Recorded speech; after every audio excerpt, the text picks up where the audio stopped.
Good evening, ladies and gentlemen. Coming to you live from our comfy couch here on the outskirts of the internet. This is the Gaming Saloon Rift Tracks for May 28th, 2019. With your host, Spaceburger2448, and Ramp It Up Salon. Hi. Geo makes my head hurt at times. I'm done with saying that the show might answer something. Nope. I'm done with that. I'm kind of getting to the point where it's like, you know, when the writers don't even decide they want to acknowledge they've screwed something up and try to fix it or explain it out, that's the point where I'm like, nope. Because what's bad is, in this last episode, we literally had Tsukiyomi point out the fact that we've been pointing out since Another Geo about why the writers and Another writers can coexist, and it just gets dismissed. Well, there is another one on top of that one.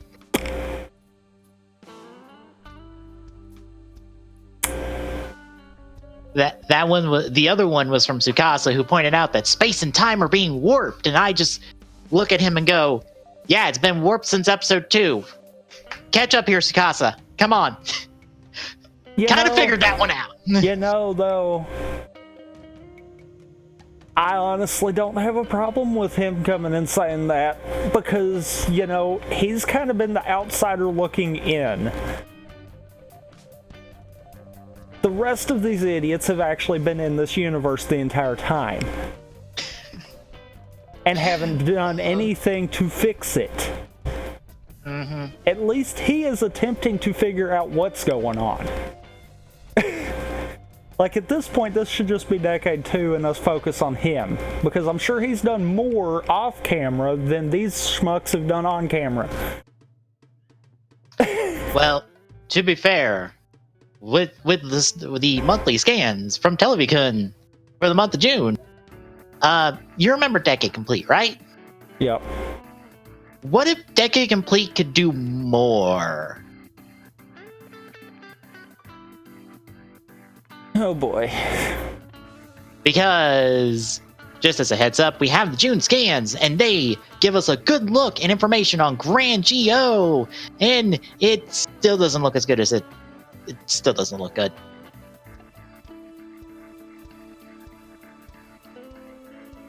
I also saw somebody say, you know, Muteki and Genius don't look good. This looks better than them, and I'm like, excuse me? Muteki looks good. Don't fucking at me on that bullshit. Their taste is in their mouth, apparently, because holy crap. I like Muteki. I really like Muteki. Like, that works as a gold form. Genius looks better than this crap. Well, I noticed one problem off the bat, and someone pointed out, it's like, oh, gold and purple go together. No,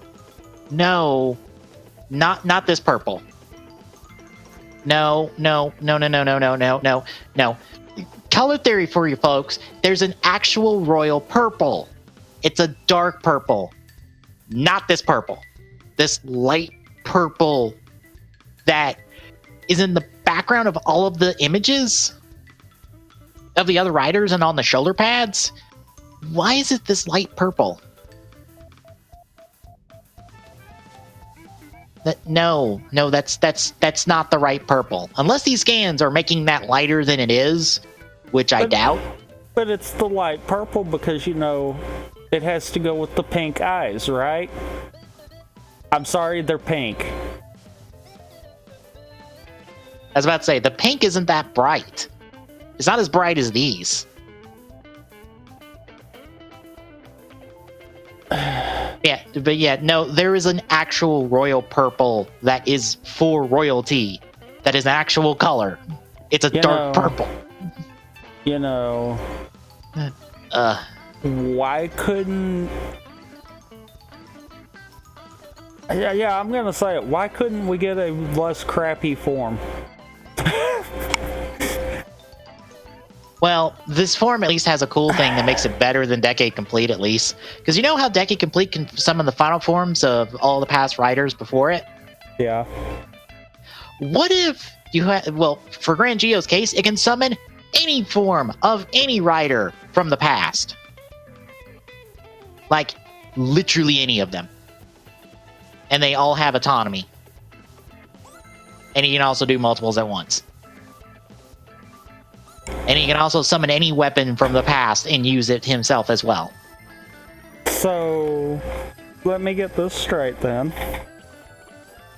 We took Decade and DN's gimmicks and smashed them together, right? Yes. Okay.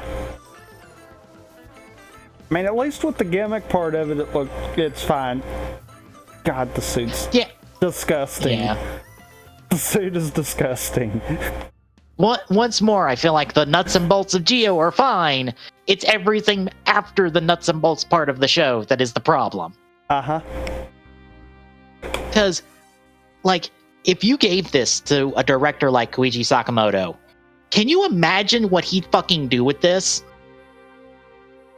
As someone who loves to do the quick form swap, just ballistic throw shit, just keep throwing forms at goons and bad guys as fast as possible.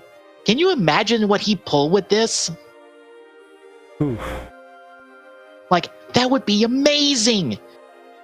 Like blocking shots with tanky rider forms, like having like the range rider forms like hail gunfire from a distance, like having Grand Geo like go like be backed up by a couple like sword fighters. Okay. This is the only thing though. Do we actually think Sogo would be smart enough to try to strategize like that? Because I feel like most of his strategies that I'm using that super lightly has just been right place, right time. A little bit, yeah. And I'm including this week's because you can't tell me that he knew for a fact that was a trap and tried to set a counter trap that then got countered. Like, I feel like that was right place, right time. Yeah. I just wish a better director than has been on Geo so far would get a hold of this and just go buck wild with it. Because it's like, we are literally giving you a form that gives you everything in the toy box. Do with it as what you will at that point. Well, all of the toy box that says all main riders. To that though, I would have to say it would really feel cheapened if we didn't have better riders. And I know that kind of is bad to say, but the writing for this show has been what's knocked it down. Yeah. I almost feel like they could have played this off as it's in its own universe had they focused on following the show's own predetermined rule sets. Mm-hmm. Or if, okay, they really kind of did up to another Geo. Explain it. Because you could even go to the point of having the timejackers be the ones to explain it. Because, okay, here's a simple explanation. Another Geo is supposed to be the only thing to counter Geo. Mm-hmm. because of that, in order to keep them from being wiped from existence like everything before that, that one's different. You don't have to go into the details of how, just it's different. Make that the cause. Instead, we get the another writers and writers are coexisting. I wonder how that happened. Oh well, let's go. It's like Yeah, I realize there's something else that really should be talked about. Why is Waz so loyal to Omagio and Sogo?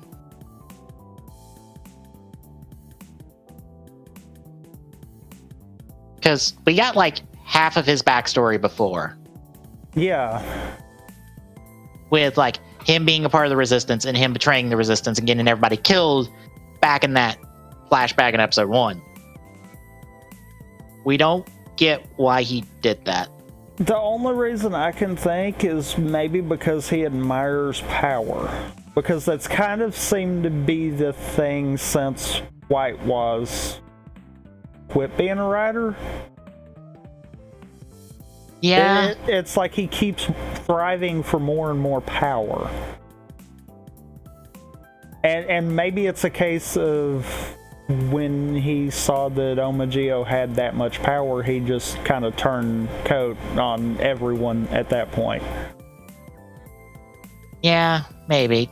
It just feels... I wish they would explain, because like that explanation I would be perfectly fine with. Yeah. Because the show's kind of portrayed him that way, where he's always wanting more and more power. But there again, like you said, the show fails to bring that part up. Yeah, it feels nebulous, and I feel like there's something here that would be worth like getting into. Because once more, I saw someone like in a talk about getting more explanations in Toku. Of like, do we need more explanations in Toku? And he's like, some people need to be spoon-fed so much. Why not leave stuff to imagination? And I'm like, well, sometimes I feel like people like talk about the extremes when it's not the extremes. Like, a motivation is not an extreme. That's just a basic element of a show. Well, and I'm sorry, I'm under the mindset of, you've got characters in a show that you know nothing about. You need to tell maybe not all of their backstory, like every day of their life, but at least a general arc of it. And I feel like if you're looking at that point of it, we are missing that point with Waz. Yeah. He was part of the Resistance and he just, for no reason, turned to be Omagio's right-hand man. How did we get from there to there? Like, assumingly he's his right-hand man, I'm still not sure what Waz is besides someone who spouts stuff about him and has a book with all the answers that's blank. I mean, there's so much that we're missing. Yeah. And just for reference on things that are... And yeah. I feel like what's weird is, it's took us this long, but we're finally actually starting to get a little bit more understanding about Tsukiyomi. I would knock the show for it taking this long, but I think she's actually the first character that we're getting a decent backstory for. Yeah. And that's bad. Yeah, this should be like in the teens right now in the show. Like this is material that should have been in the teens. Maybe. I feel like it should at least be hinted and or trickled starting there. I could completely, and I feel like this is where they're going with it, I could completely see with her final realization of who she is the cause of Geo's final form. I kind of feel like that's the path they're going with it, and I would be fine with that. But why did we just get it all dumped now? Why wasn't this trickled?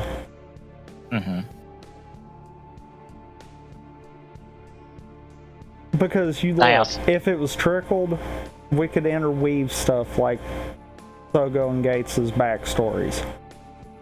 Maybe giving them a little more flesh on any kind of backstories we should have already had at that point. Yeah. Because we've also done nothing with the revelation that Schwartz is behind Sogo's dream. Not behind his powers. No, his powers were there before Schwartz. But Schwartz gave him the dream, and we've done nothing with that. Again. Literally nothing. It's been filed away in the same filing cabinet that Wire Riders and Another Riders coexisting. It's just, okay, it's there. Yeah, we've also had the Geo Another Ride Watch, like, repair itself. And that's just been been ignored. And I'm like, are we gonna do something with this? Maybe. No. Okay. See, I kind of feel like the fact that it wound up repairing itself would be the proper explanation as to why that's been happening. Yeah. But at the same time, we have no explanation as to what, truthfully, the Another Geo Ride Watch is. Because it just appeared. It's appeared in the same manner as all of the ride watches I wanted. Or no, not all of them. No, because but like okay, just about all of them before we know actually are robbing the powers. Yeah. And that's why they have to be within the same time frame. But everything since Another Geo has just magically poofed into existence. Yeah, that's where I was going was it's lined up with all the other 2019 Another Ride Watches, but we don't know where these Another Ride Watches in 2019 are coming from. Besides, the Time Jackers are just making them through nebulous means, which are somehow less nebulous than before. And they were already a bit nebulous. The only other thing that could potentially be an explanation for something like that would actually involve White Waz, since he came from a different timeline, so to say. Maybe it's the ride watches from that timeline. Maybe. And maybe when the timelines merged, that kind of just dumped them into the world. That's possible. But maybe. Then the only issue I'm seeing with that is then you also have to explain why do we not have duplicates. Yeah, because we had duplicates before, but now we don't have duplicates. But I assume those duplicates were because of Another Geo to start with, so is it... this show. Fuck. That would mean that they still have to... Right. And because the Another Geo Ride Watch isn't destroyed, that's why we got showed that. They found a way to use the Another Geo Ride Watch to keep making these new ones. But they failed to tell anyone. Oh, God. Yeah. Again, it feels like once more, as the case is in the show, is we try to figure out what the fuck this show is doing. And we will spend hours trying to spackle the holes that are in this show that the show itself doesn't explain. And just because what we say makes sense does not make it official, nor right. Which is the problem. Yeah. We can spackle all these holes we want. It doesn't make them official. It doesn't mean that the only thing I would be willing to lay money on is Tsukiyomi's arc right now is probably going to be what creates Grand Geo. Yeah. But outside of that, I don't know. Mainly because the show doesn't know. And besides the Grand Geo debut, which is where we kind of stopped in the scans before we talked about stuff, is hey, the Dino arc is the next 2 episodes after Kabuto's done this next week. I'm guessing Gates gets possessed by Momotaro's because he's striking the pose, which he doesn't have any red hair. His hair's up, but there's nothing red, so that doesn't help. Technically, you're supposed to have a strand of red hair if you're possessed by an Imagin, and the color of that hair is supposed to be the color of that Imagin. That's kind of how that works. Well, to be fair, they have managed to screw up just about every one of these tribute episodes, so I'm not going to knock them for that. I even saw that like somebody said that the Dino got a bad shake on tributes in the movie. And I just have to look at that statement and go, no, they didn't. Like, that entire movie is more of a Dino tribute than either of the 2 shows that it officially is tributing in that movie. The hell it is. Kuga and Double got a bad shake in that movie in terms of their tributes, and Dino did not, by any stretch of the imagination. I mean, to be fair, if the person that said that was honest with themselves, every show in Geo has gotten a bad shake. I'm almost willing to say Agito didn't. I'm sure they screwed something up.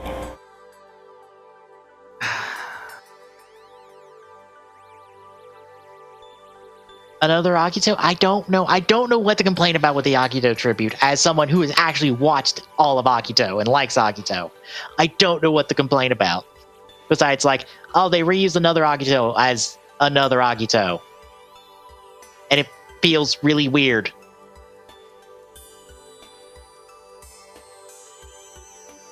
Well, then maybe they actually pulled one off. Yeah. We got a bit of movie scans with the movie. But to be fair, 1 out of, what, 19? With Dino, yes. Wait, no, 18. Decade doesn't technically have a tribute.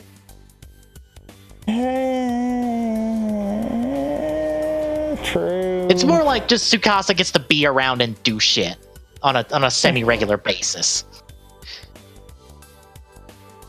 True. So, still 1 out of 18, that's not good odds. Yeah. The movie writers are being backed up by repaints of... You remember that thing that was Omagio's servant that tried to kill Gates? And then got reprogrammed by Schwartz to kill Sogo? Yeah. Yeah, that thing. I saw the name, I saw somebody say that name and reference these scans before they came out, and I was like, what the fuck is this? Oh, right, that thing. Oh, fuck, I forgot about this thing. Show's also forgotten about it too, along with the Daimajins. Gamma Rising ad, Butapasol ad, Rider Kicks figure ad for Grand Geo, which looks worse when it has no details, when it's just all gold. But that's what you get for the gimmick line. I didn't even know that was possible for that form to look worse. Yeah. Full body shot of Grand Geo with all of Sogo's forms through the series.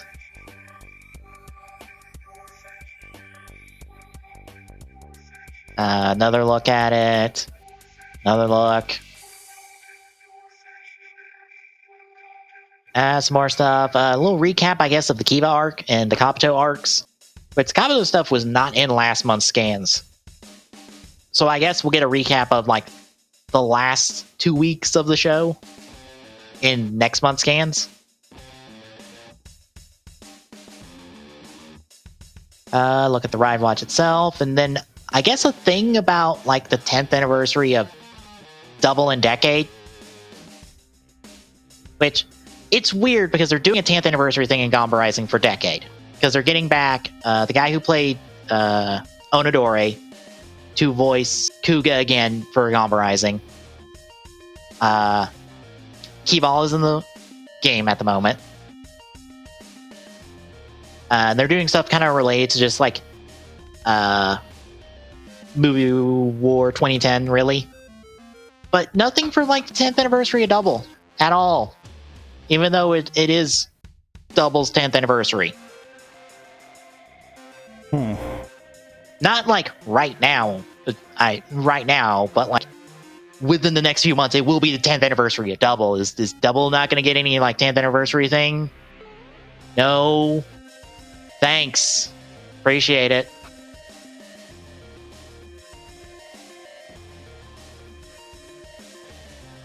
Yeah, that is it for scans, and God, you know, I'll give them credit. I don't hate the Kabuto stuff in this week's episode of Geo. Yeah, I can honestly agree. Mostly because Tendo's not here to have his head shoved up his own ass about how goddamn perfect he is. No, but Sogo is. Yes. None of the other riders are here to be assholes. Which I don't think Drake was really that bad. I think it was mostly Tendo, Sword, and like every single Zabi user. That I'm just like, I didn't like any of you. Kagami is fine, especially since he's limited. And it's mostly just like, hey, I'm a cop or a part of Zect, which I thought Zect was destroyed by the end of Kabuto from something I watched or read, but I guess that's not the case. I guess Zect's still around. Are they less of an asshole organization? Well, less of an asshole / stupid organization.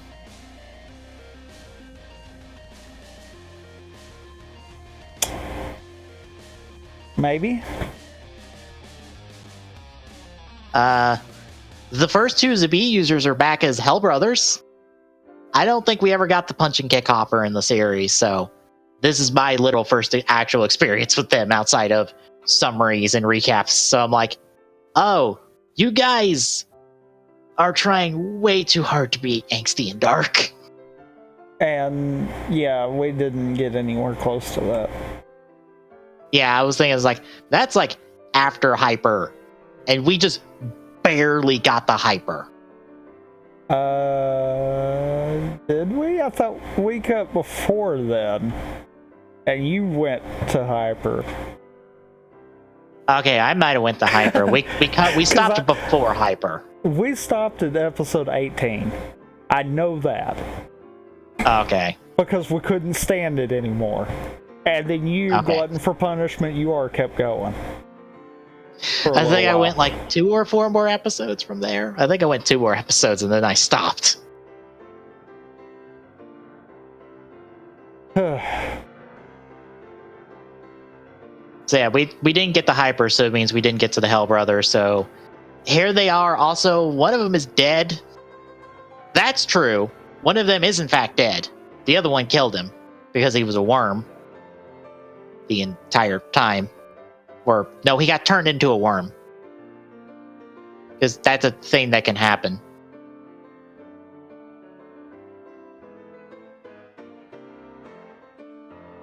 So, they're doing stuff. Whoa. Whoa. Wait a minute here. Back that up. So, the one that's dead and is a worm impersonating the dead guy. Yes. Got killed by the other one because he had turned into a worm to begin with, correct? Yes. Then what the heck? What the literal heck? Well, he wasn't a worm to start with, he was human, but apparently if you have a piece of the meteor on you for long enough that fell to Earth, that carried all the worms to start with, you then get turned into a worm. Okay. That's not what's got me. I know. I'm fine with any kind of explanation that comes from that part of it. Yeah. But if the one that killed him is right now another Kabuto and is protecting him, knowing he's a worm because he even said that he knew. Yes. What the heck? I don't know. Gio, you have managed to screw this one up. And we're not even halfway through it. I don't know. Maybe he regrets killing him because it's like, I lost my one partner because I killed him when he was a worm to start, when he was a worm before. I won't kill him now, even though it's not technically him. Also, did we get any point in Kabuto that confirmed that they couldn't mimic a dead person? I wouldn't know on that part of it, but I'm even going to ignore that part of it. What the... I don't even like the show, and I feel bad for that. Yeah, now that I explain that out loud. Manages to screw everything. Yeah, now that I explain it out loud, I'm like, wait, this doesn't make sense. You killed him before for this!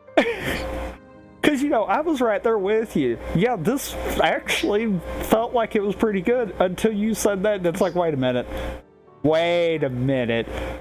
What? I think it's because somebody didn't watch the last episode of Kabuto, because that's when that happened. Was like the last or second to last episode of Kabuto. And it's also ambiguously applied if one or both of them died because of that. So it took till now for us to confirm that one of them did in fact die, and it was the one that got kicked in the face.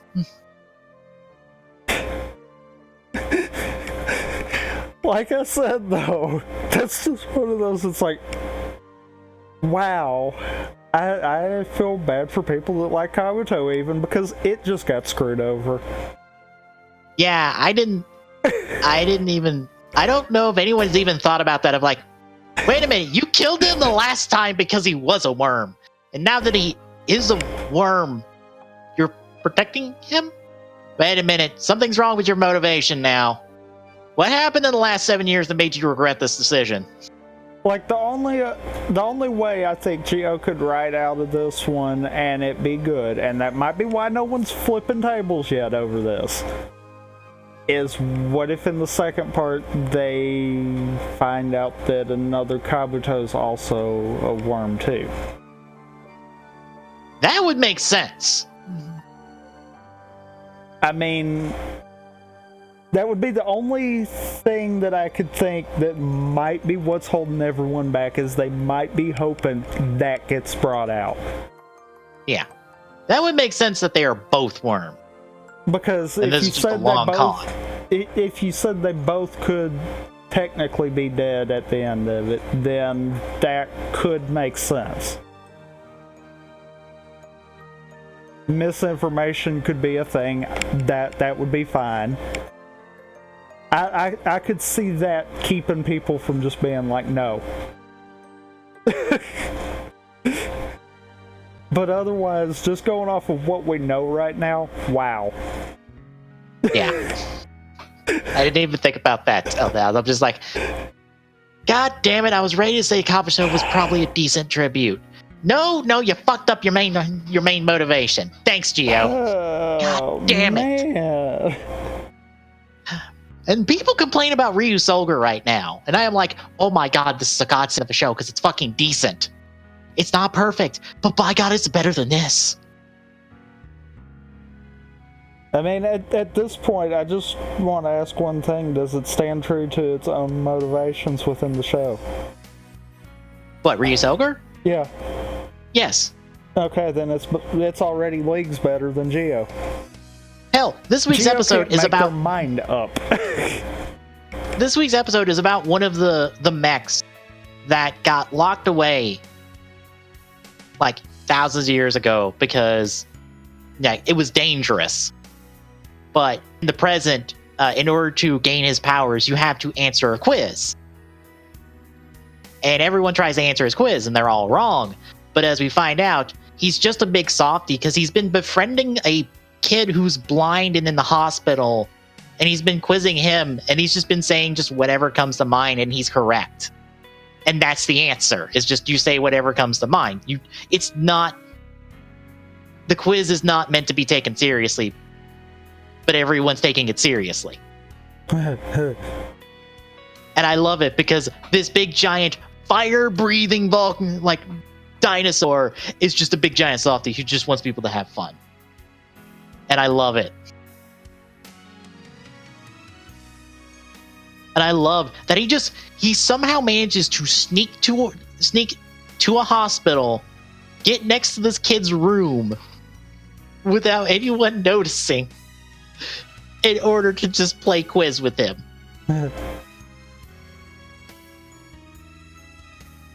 It's hilarious, and I love it because, god damn it, it's better than the show. Because the show is actually entertaining, whereas Geo is just frustrating in how it just doesn't know what to do. It just spins in circles and spins its wheels, and desperately just props itself up with tribute episodes because its own material doesn't work. Because that's the main problem with Geo, is that its own material is terrible. And I don't think it's so much that its own material doesn't work, it's that they don't know how to make it work. Yeah.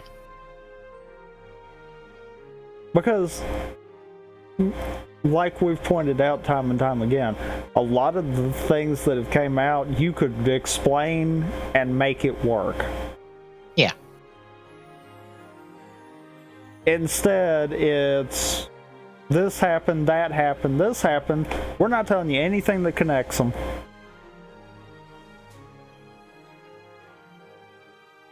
And we also do really bad tributes at times. Because we don't understand what makes a good tribute until the one time we do, and it baffles my mind that they stumble into that. Well, and what's bad is you say about doing really bad tributes. Yeah, the really bad tributes have been kind of on the lower numbered side. Mm-hmm. But none of them have really been good except for the Agito one.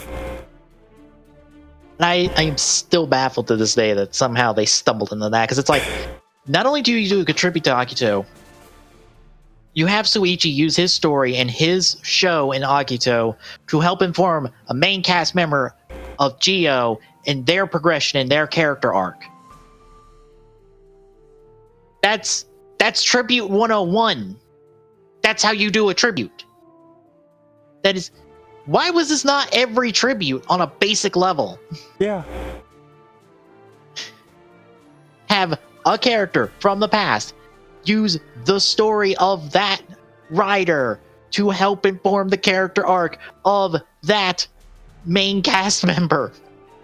That's the basics.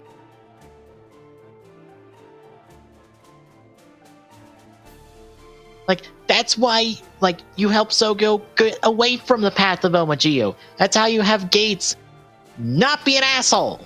And want to kill him. Exactly. That's how you have Tsukiyomi have a relevance in the show. Finally. That's how you have Waz realize that maybe I'm supporting the wrong person. Or maybe have him realize he's supporting the right person, but the wrong way. Yeah. Because I would be fine with that, even.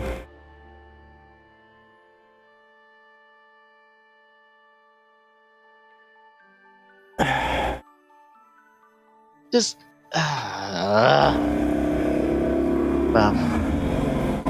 shall we talk about good Geo? Or not good Geo. Good Rider. Wow. Good Geo doesn't exist. Well, if we're trying to talk about good Geo, I might as well just end the show now. Yeah.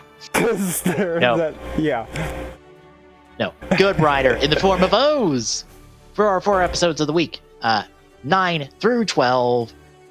They originally aired on October 31st, November 14th, 21st, and 28th of 2010.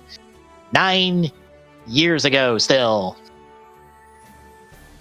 God, the show's still really good. And I thought we had a moment was going to happen in these 2 episodes, but no, that happens later. But it does get a bit of foreshadowing.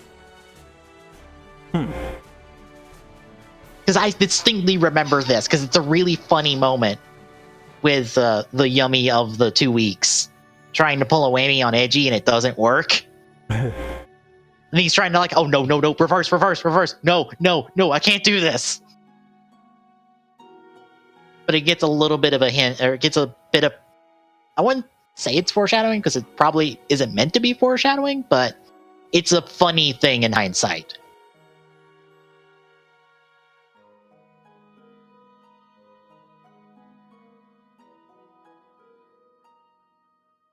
Hang on. Get my windows mixed up.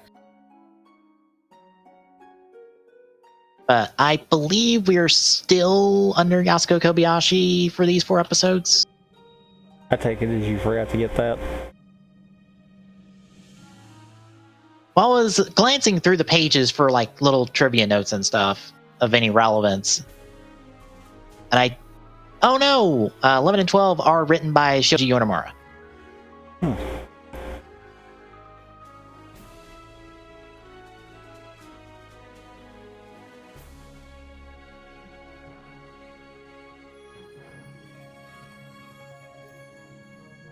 Yeah, I didn't think to check. I figured we'd just be under Yasuko Kobayashi, but no, we do have a secondary writer for the second half of our episodes this week. But shall we get rolling into them? I guess so. All right, we're gonna kick off with episode 9, Drenched, the Past, and the Scorching Combo. It's Halloween at the Cuscassier, as everyone is in costume, and they're even giving free drinks to whoever is in costume that drops by, which is the best thing you can do on Halloween. Is just oh, you're in costume, here's a free drink, please buy more. Which I don't think Cuscassier serves alcohol. Question mark? I don't remember the distinct reference to alcohol, but it doesn't seem like a place that would serve alcohol that openly, or it would just be a thing on the menu, but most people don't come here for alcohol. True. But Unk is hiding out in the attic as everyone works, because he found his nest to roost in, and he's going to be doing a lot of that in these 4 episodes. Also, I believe this is the first appearance of Unk's drape, because we haven't seen it just yet till now. I think you're right. But Hina finds him and dunks the ice pop he's eating in a pitcher of water that she brought up with her, and complains that he needs to eat not ice pops all day, because that's bad. Which would it matter, considering he's dead? We're almost dead. A good question.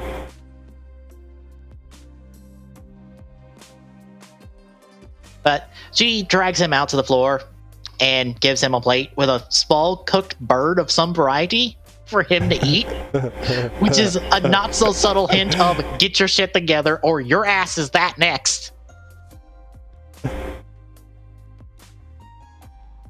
Which gives me the fun image of her shoving Ank's arm in the goddamn oven, because I fully expect her to do that. But Ankh is not amused by this, but Eiji has to talk him down from flipping out on somebody over this. When Kyoko drops by to compliment Ankh's arm, and also go into the weird cover story that Ankh has been given by Eiji about him being some kid that doesn't know Japanese that well.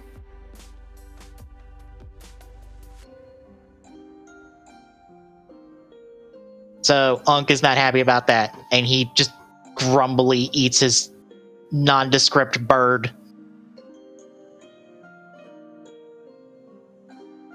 But Tanaka drops by as well, just to collect on the loan from the last week. And Ankh pays up And apparently he's running low on medals because he's not feeling good after dropping off like 10 medals. Granted, he's nothing but a hand at the moment. I don't think he has that many medals at any point while he's that. Yeah, probably not.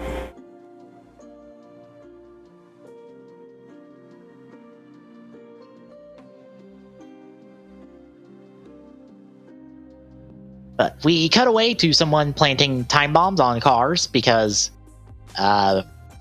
this is the person that's going to be making our yummy for these two episodes. That we don't get to see his face until the end. Yep. The folks at the Couscous here hear it. Edgy, not only does he immediately go to protect Hina, but he's also flipping out from the looks of it and immediately ducks out to investigate.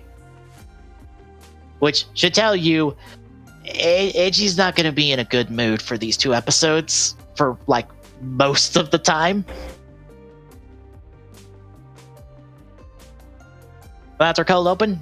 Coming out of the opening, we see Edgy and Hina arrive on scene, and they find a car destroyed, and Edgy immediately, like almost out of instinct, is trying to pull people back away from the other car that is also here that has a suspicious ticking noise happening under it that apparently nobody can hear except Edgy.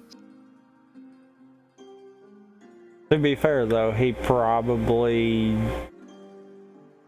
which we find out later, but he probably has a pretty good memory of it from his past. Yeah. And it's one of those, he probably, I almost feel like he constantly listens for stuff like that. Mm-hmm. It's almost a habit for him of just like, nope, okay, we're good. Yeah.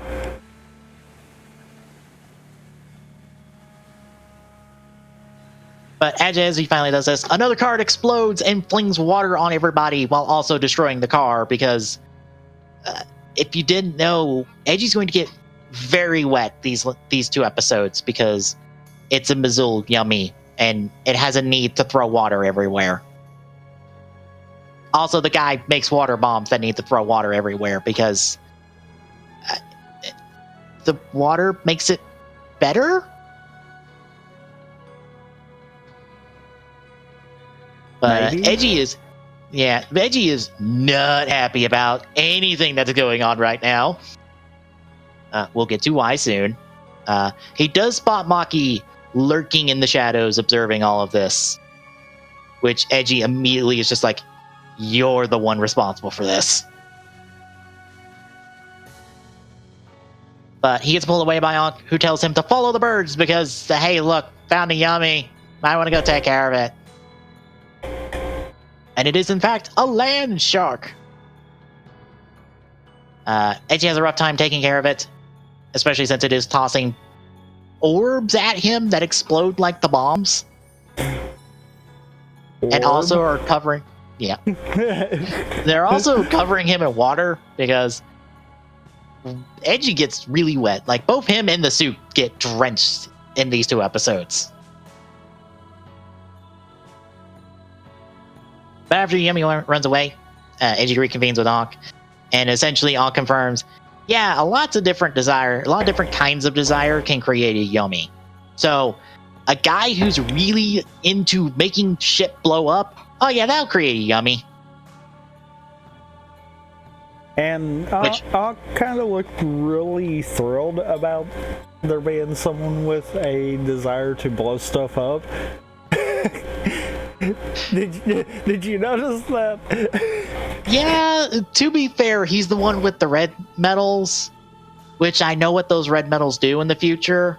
That kind of makes sense. Because there's kind of an undercurrent of elemental connectiveness to all of the combos, if you haven't noticed. Yeah. And guess what Onks is? It is, in fact, fire. Makes sense. Makes sense. Because he does have that destructive tendency. Mm-hmm. that chaotic, destructive tendency. Let me put it that way. Yeah. They do know this is a Missoula Yummy because the Yummies have animal traits. It's another one of those things of the greeds are chimeras essentially because they're a mix of 3 animals. Conveniently enough, it's the 3 animals that their metals are. But the Yummies they create are only 1 animal. But considering the very distinct nature of their animals, it's easy to spot, like, oh, it's a shark. Ah, that has to be Missoula's because she's the only one that deals with aquatic creatures.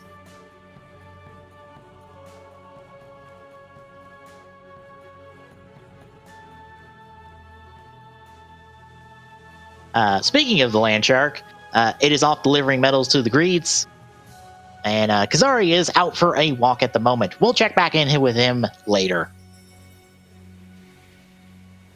The bombs strike once more. The next day, they take some chunks out of some pillars, which cannot be very good because those look like some very important pillars that are probably holding up a highway of some sort.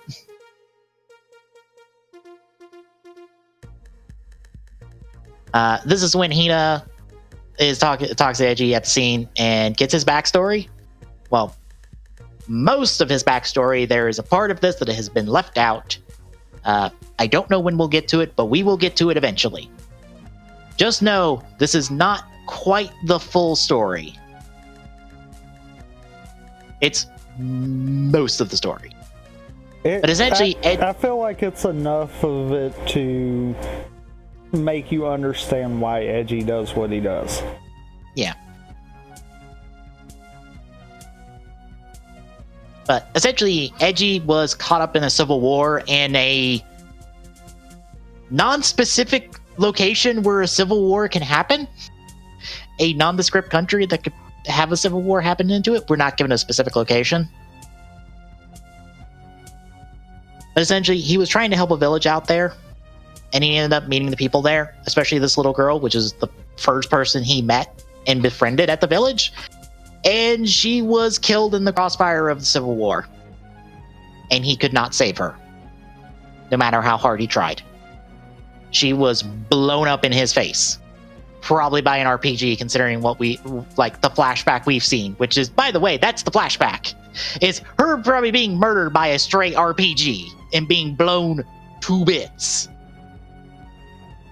And that has, I don't want to say scarred, but, like, made Eiji, like, always have this desire to reach out and help people no matter who or what they are or where they are.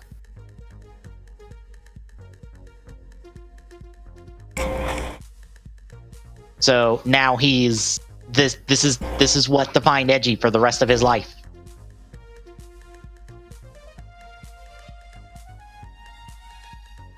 But Eiji finds out that the Yummy is active again and heads out after we see that Maki is continuing to stalk the scene because, by the way, here's your introduction to Dr. Maki because his name hasn't been given yet. And for those wondering, yes, he talks to the puppet a lot. The puppet's important, by the way. Like, that puppet is so important and also kind of disturbing when we find out his backstory.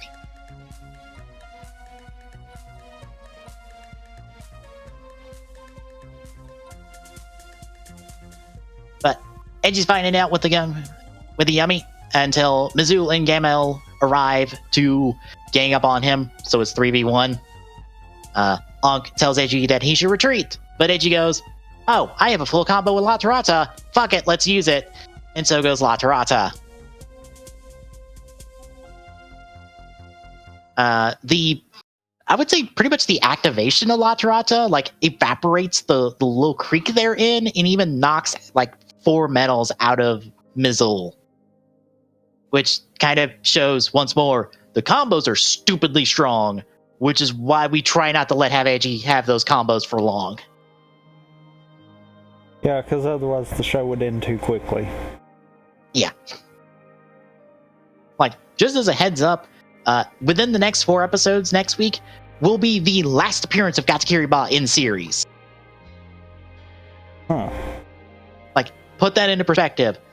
Next week, I believe it's the last episode of next week's batch, is the last appearance of Katakiriba in series.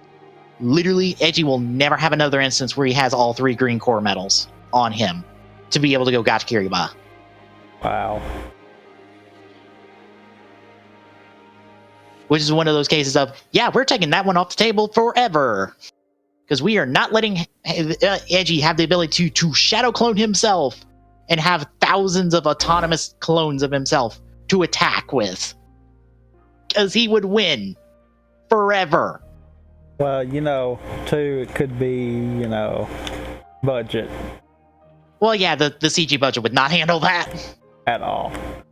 Hell, we have to dip into the CG budget whenever we have to show multiple ride vendors in one location. Which is hilarious. That kind of is, actually. Yeah, we have a moment in I believe it's the next episode where we show 4 ride vendors sitting next to each other. I believe all 4 of them are CG'd. None of them are physical models or the physical bike. That's and it's funny. like, you have at least 2 physical ride vendors. Yeah. Could you not park them right there? Could you? And I would have to think that would cut the CG budget in half right there. Mm-hmm. Yeah, so Edgy now has 2 Nagi and 2 Taco medals. Technically, it's a Denki Unagi because it's an electric eel. But I'm going to say Unagi just for simplicity. But it's electric eel and octopus. Edgy manages to defeat the Yummies after Gamel and Missoul run away. But he is exhausted from this. But Maki drops by to introduce himself. And we see that, he's the one that's running all of Kagami's research and science shit. For all of the metal research. He's the one responsible for the ride vendors and the Candroids and all the fun little gifts and gadgets and doodads we'll get throughout the series. That are not the O's driver and the core metals and the cell metals. He's also a very dreary person in general because he cares not for beginnings, only endings. So he's working in the wrong place because Kagami is all about beginnings and birthdays. And I swear to God, that birthday song we keep hearing, that has to be fucking elevator music or the please hold on for customer service song you keep hearing if you call in. It has to be. Because that's not a normal version of Happy Birthday. Also, by the way, the bomber works for him because he's one of his employees. And Maki knows that. Because of course. Also, the nest is smack dab in the middle of his research facility, and he don't give a fuck. So that moves us into episode 10, A Fist, an Experiment, and a Superbike.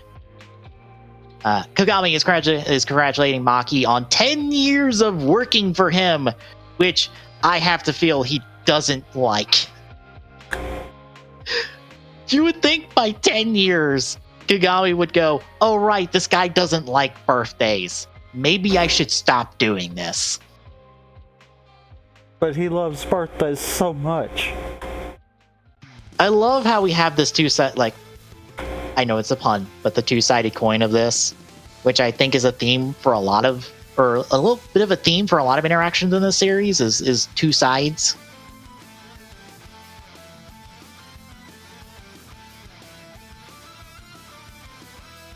But we see that Maki cares not for the whole song and dance and only wants to develop a system that humans can use with the metals.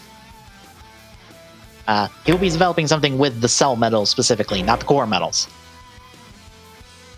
Well, we'll see that in the next batch of episodes. Also, our first name drop with the metal container. That's like an in-game thing for reference. Oh, wow. That is in-game of the series. Keep that in mind. Also, foreshadow painting. That is also in-game that I didn't realize is super specific to the in-game of this series.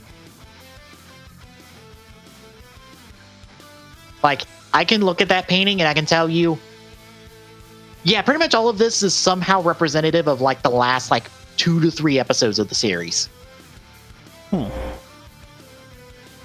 Which I'm like, where the fuck did this painting come from? Because this, damn. Also, new Candroids, specifically eel Candroids. And that's our cold open, is just getting all that out there. Coming out of the opening, Kamen is trying to help Azul by trying to put a core metal of his into her.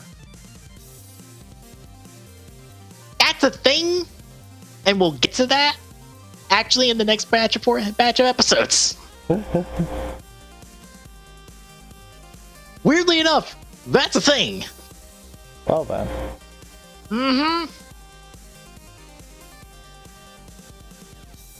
The poor guy is being played so hard by Mazul. I feel so bad for him.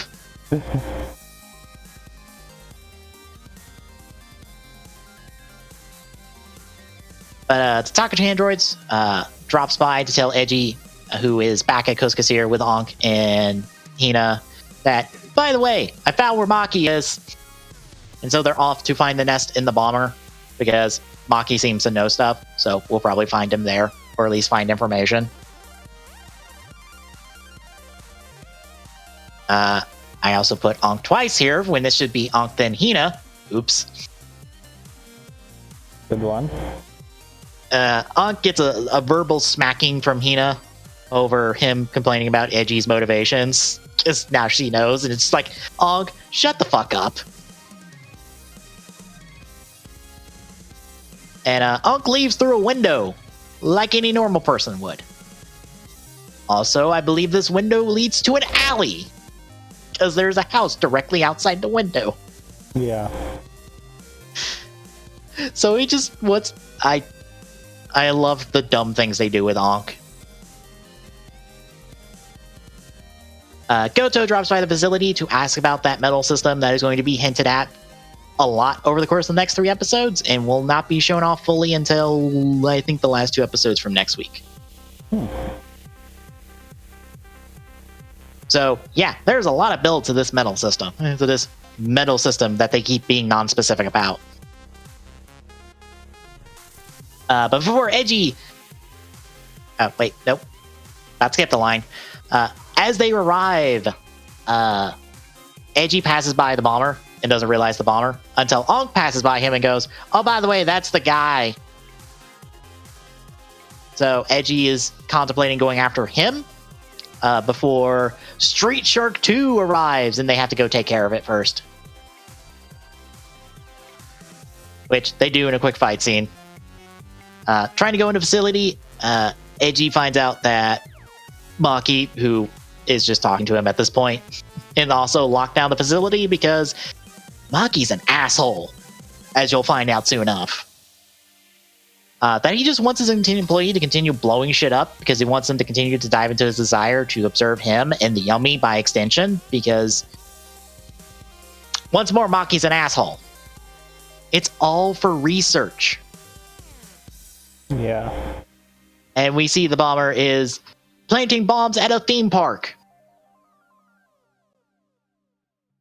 Because he apparently can't test his fucking quarry. And can't test in a goddamn quarry where no one is. What the? Yeah, what are you testing? His motivation is just to blow stuff up. Why did it have to be a theme park? Why does it have to be in public places? Yeah. Can't you just tell this man where a quarry is and let him just blow shit up there for 5 hours? For fuck's sakes!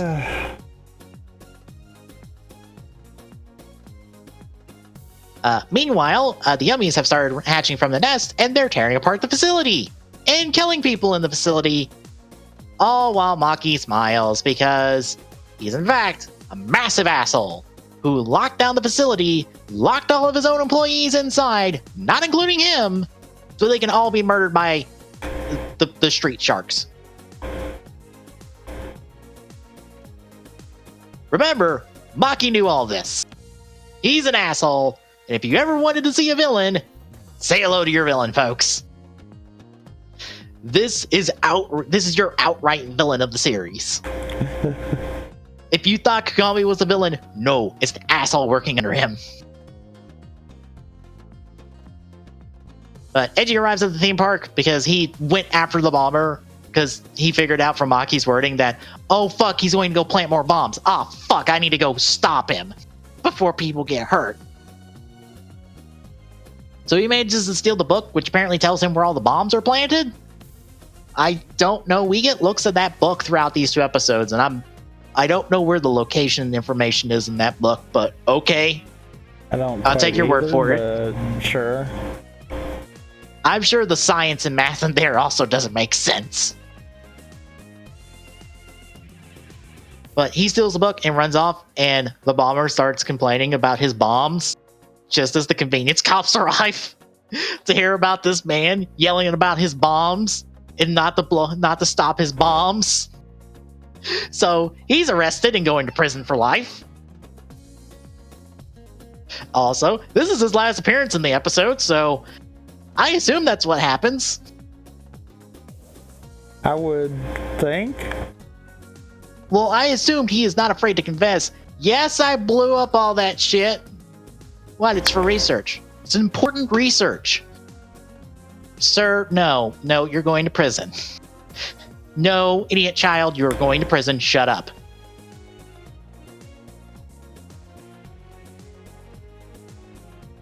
So, Eiji manages to disarm all the bombs just in time to also save a kid in some bathroom whose pants are soaked because he is confused about this man who's just dived in here to unplug something, and he has let the water run out of the sink.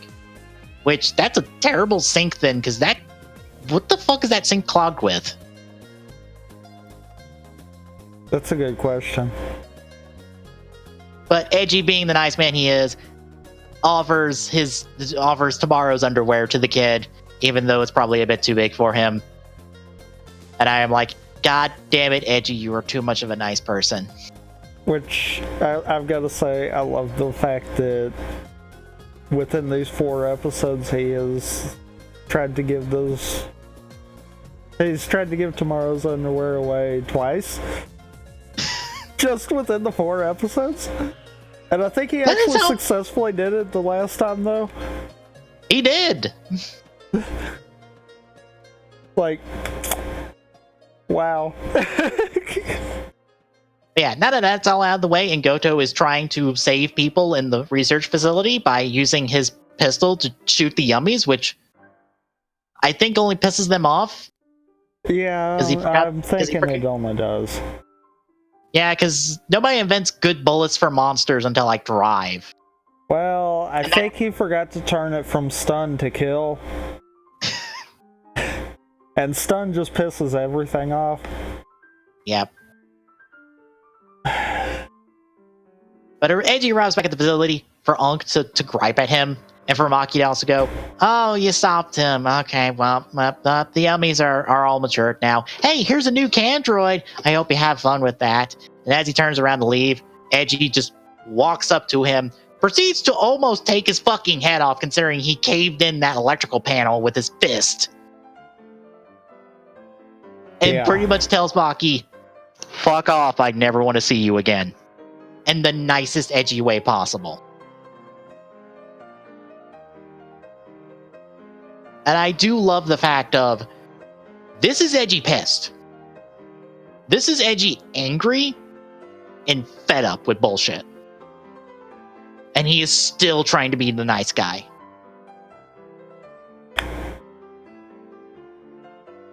Also, we see the little detail of the puppet falling off his shoulder and him flipping out about that. That's also plot important.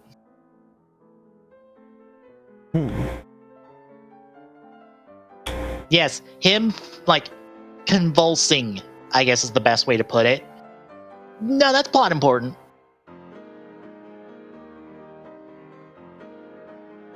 So, Eiji transforms, hooks up the Candroid to the ride vendor, turns it into a runaway tiger, essentially, as it goes crashing through the facility to go do something.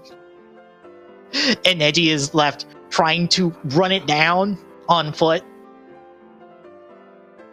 And Unk is also left going, God damn it, why didn't I make a deal with somebody else? Why did I make a deal with the literal first person I met? Because literally, he made a deal with the first person he met to be O's. This is your fault, Unk. You should have thought about this. Also, Goto nearly gets ran over by the runaway tiger before Edgy can finally get it under control, because it's controlled by the La Tirata combo, specifically, because it runs off the excess energy created by the combo, so Edgy can stay in La Tirata without any negative consequences. I guess as long as he rides the bike. Which I guess is good. Yep. So, with the two, they run down the rest of the yummies, take care of them, and we're done! We wrap up with Maki continuing to plot about his rider system, which, by the way, it is in fact a rider system. I'll just say that now. Kind of figured. Yeah. And Unk and Edgy have lunch, and Gyoko tries to teach Unk proper Japanese, which Unk has fucking no part of because he didn't ask for this. So we wrap up on a happy note after Edgy has had a really long 2 days. It had some really bad memories pulled up. So, what do you think? I think it definitely was a good arc. It kind of gave a lot of backstory to why Edgy's the way he is. Yep. And apparently you're saying that that's not all, so...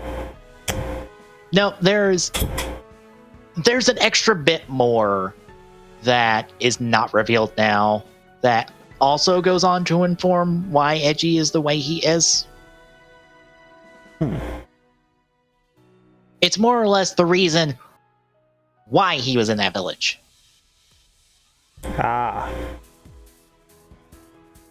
Or how he ended up in that village. Because there's an important part about Edgy that hasn't been revealed yet in the show. Okay. Well, that makes sense then. Yeah. Which, bear in mind, if you're watching the show right now, there's no hints or anything for them. As far as you know, this is the start and the end of the story.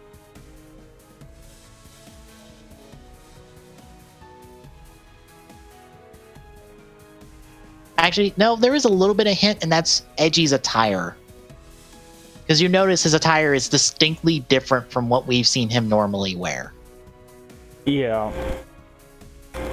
And I guess that could be your, only hint to maybe, possibly there's more to the story, but I don't think it's meant to be a hint. I mean, it could be.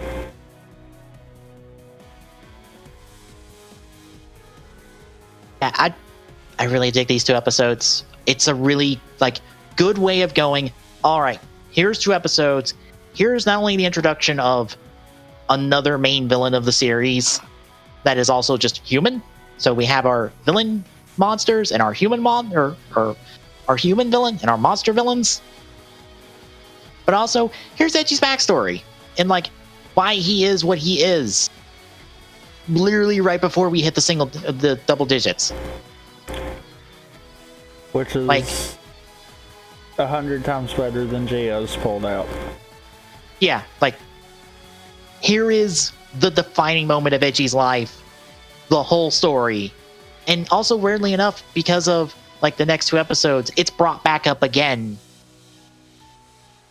And we get a little bit more kind of about it, but more from just Edgy's perspective on the whole event a little bit. Which, there's an interesting little detail about how we're watching O's at the moment, because I noticed it through the wiki. These are actually how they are boxed on the Blu-rays. Huh. Or at the least the DVDs. they are boxed by every 4 episodes. So we are literally watching how they are ordered on the DVDs. That's funny. Yep. And unlike completely unintended. Yep, unlike with Double, where we were on like the back half of a box and the front half of the next box, I believe, is where we ended up going. Well, a lot of that was just how we wound up stopping. Yeah.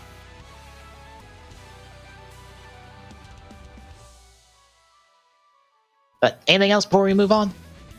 I don't guess so. All right. Do you want to take the recaps for the next 2 episodes? It's whichever. We didn't actually discuss beforehand. Well, I'll take them then.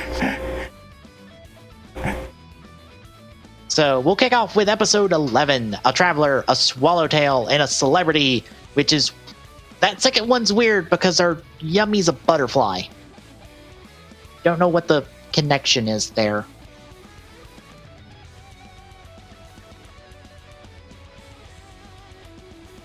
But we open on the... Yeah. Yeah, I noticed... Unless that's a mistranslation? I don't think it is. Because I saw...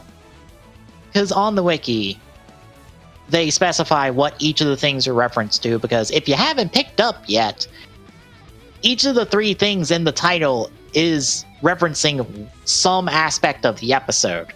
So in this case, the Traveler is our, like, the character we're meeting for these 2 episodes. The Swallowtail is apparently supposed to be the Yummy, and the Celebrity is the kind of the plot. I mean, maybe? Oh, it's a swallowtail butterfly, specifically. Ah, okay. That makes sense. Yeah, that makes a lot more sense then. Wait, that's the specific name for that kind of butterfly?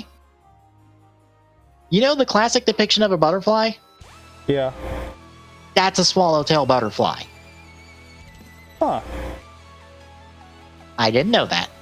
I didn't either. I feel like I probably did at some point, but I didn't remember that at least. Yeah. But we're at the Cuscus here as Edgy is like letting the sun dry out Tomorrow's underwear, because he does that. That's a thing he does. I do love that the series just has our characters have little quirks that don't really mean anything super big, but it helps flesh them out.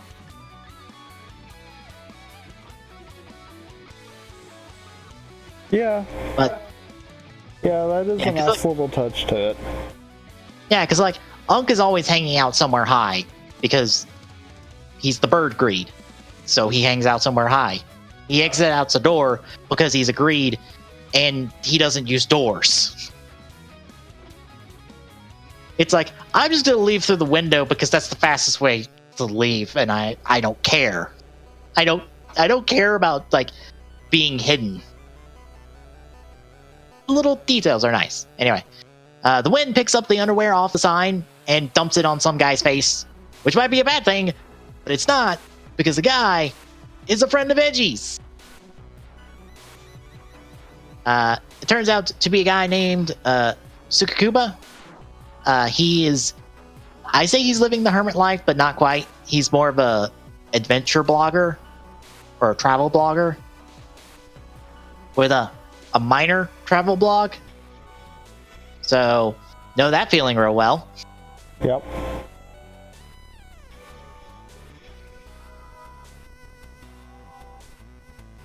We also get our phrase of the week from, I think it's an Indian phrase that means, like, don't worry, things will work out, along those lines. I did not write down the phrase, unfortunately. And I can't remember it right offhand. I believe it's my pere, but I forget the translation. But the guy is stopped off in Japan because he wants to take his travel experience and turn it into a book, and he's in town to find a publisher. And since he hasn't been in Japan for a while, Eiji and Hina will happily point him to a publisher because they know where one is, I guess. Because reasons.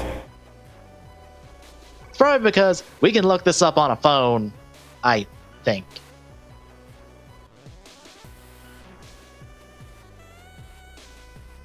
Anyway, we cut over to Kamen as he tries to find some cell metals under one of the ride vendors in hopes that somebody dropped them, which... Does anybody use the ride vendors that aren't working at Kagami or Eiji or Unk? It doesn't seem like it. Because they take cell metals, right? They only take cell metals. Yeah. Who in this town has cell metals that is not a part of the show? Good question. Because it doesn't sell anything besides the Candroids. So do people just walk? Yeah. Do people just walk up to these ride vendors confused, insert money, and try to get a drink, only for a screeching bird to pop out of the can that they just opened? And is mad because they tried to drink out of it? God. I would hope that someone would make some kind of a little short where that happens. That would be hilarious. Yes. But Mizul is having none of these antics because she doesn't want dirty cell metals, and also she probably is just like, Gamel, there are no cell metals here, stop it. If you want to get me cell metals, break open the goddamn ride vendor. Which seems like what they should have done to start with. Yeah.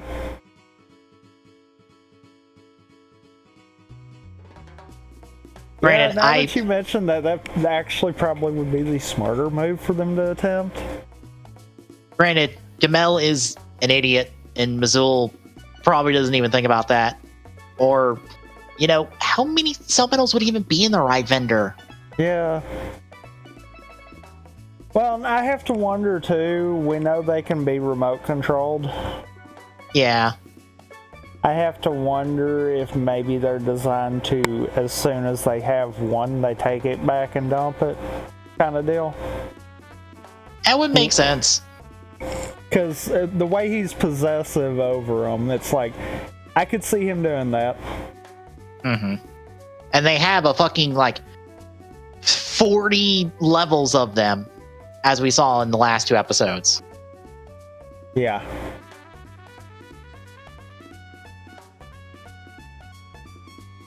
Meanwhile, Uva is looking for someone to whammy for a yummy because it's his turn these 2 episodes to get a yummy.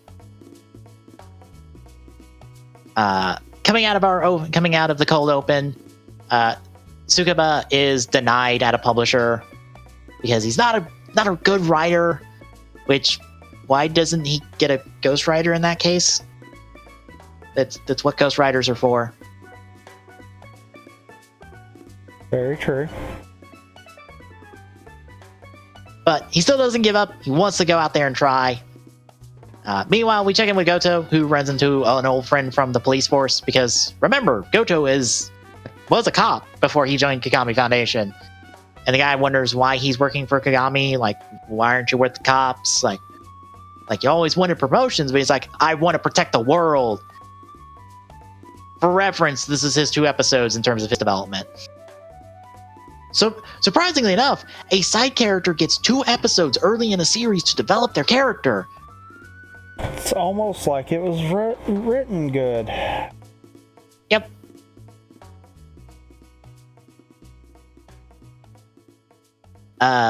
Sugabo just hangs out at a park bench near the pier or near the water, try to brainstorm some ideas, figuring out how to write better, when Uva whammies him to get a yummy, and kind of slyly pushes him to go be jealous so your desire can grow, so my yummy will be better and get more cell metals.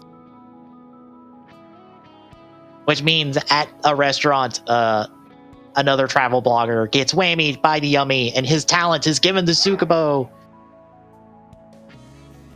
No, don't mind. That's my dog. If you heard that. It barely came through. Okay. I don't know why my mom's home. I don't know why he's not bugging her.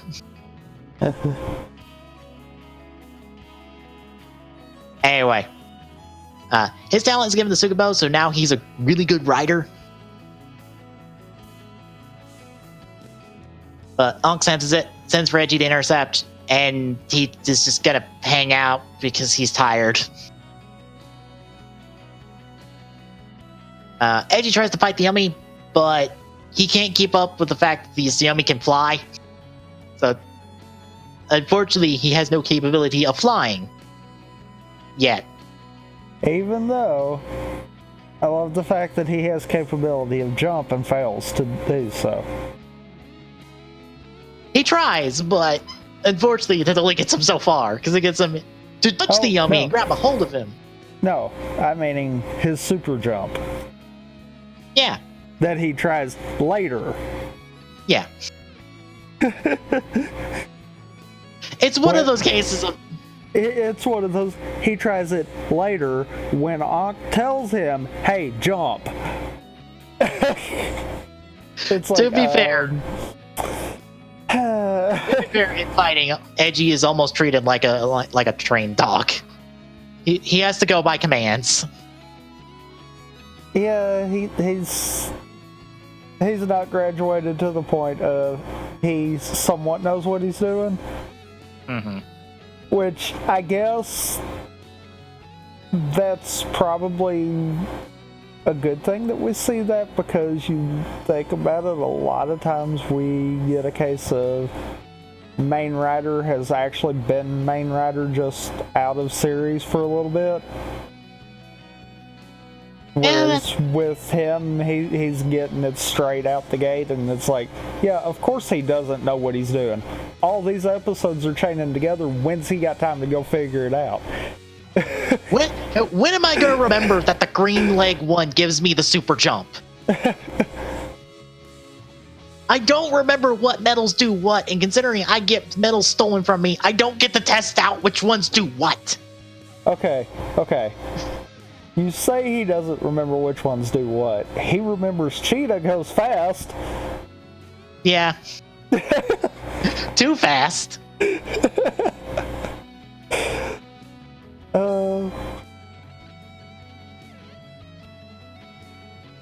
Anyway, the Yummy ends up running away because it's got better shit to do than to, like, punch Edgy a whole bunch. But Goto manages to arrive afterwards and berates Edgy for not taking care of the Yummy, which Edgy just complains about. It's like, it can fly! What am I gonna do? It can fly! I don't know how to deal with flying. I've never had to deal with a flying one yet. I've had to deal with big, I've had to deal with multiple, I've had to deal with street shark, I've not had to deal with flying.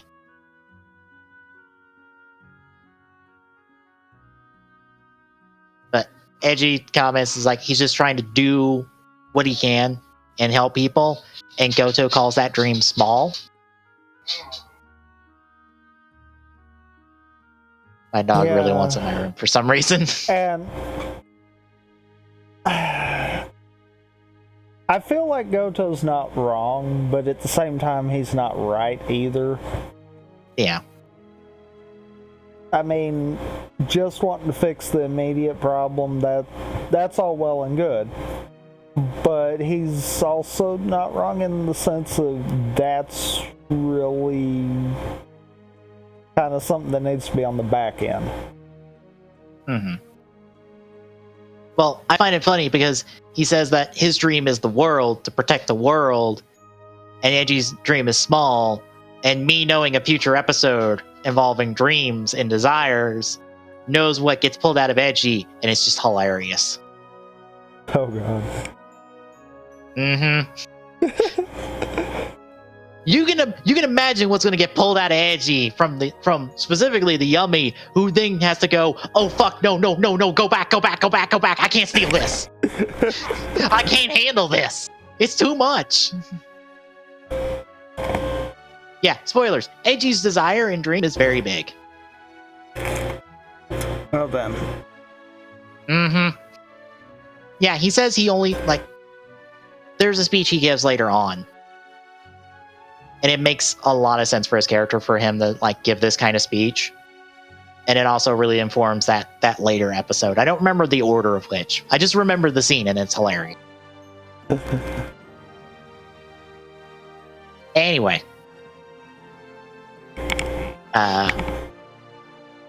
Back at Kagami Foundation, Goto is reporting in the Kagami about what happened. And Kagami's like, well, that happened. Hey, Goto, go deliver something for me. Because Goto is the go-to delivery boy. And I have to think this is him taking the shit out of Goto to try to, like, humble him. Because as he is right now, nope. He is not there yet. He needs a bit of humbling. Back at the Kosuke, the gang hears Tsukubo on the radio talk about his travels. So, hey, he's getting famous. That's suspicious. As Goto is about to go out to go deliver his stuff, Maki intercepts him to kind of like tempt him to be like, hey, I got a rider system. You want to use it? Maybe you need to step up and prove it.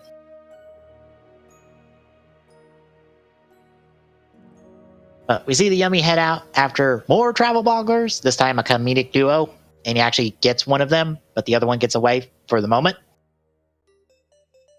But since they're intercepted, they can't make their stage show talk. That happens at the one stage that they keep filming at, because I swear, this was in double, wasn't it? Yep. I was about to say, this was the like, from the finale of the Magician two-parter. And I swear I think it was from the T-Rex two-parter. Oh, fuck, it is. Yeah, it is.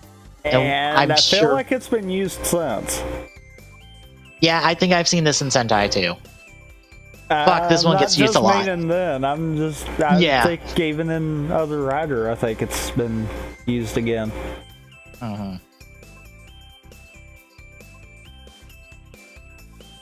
Yeah, Tsukubo's there because he received an email and said, hey, I can sub in if those guys can't make it. Which, I don't know if he's lying or not on that case. Is he lying? Or is Uva setting him up? Probably that. Because, like, Uva's there, and I assume he's been there.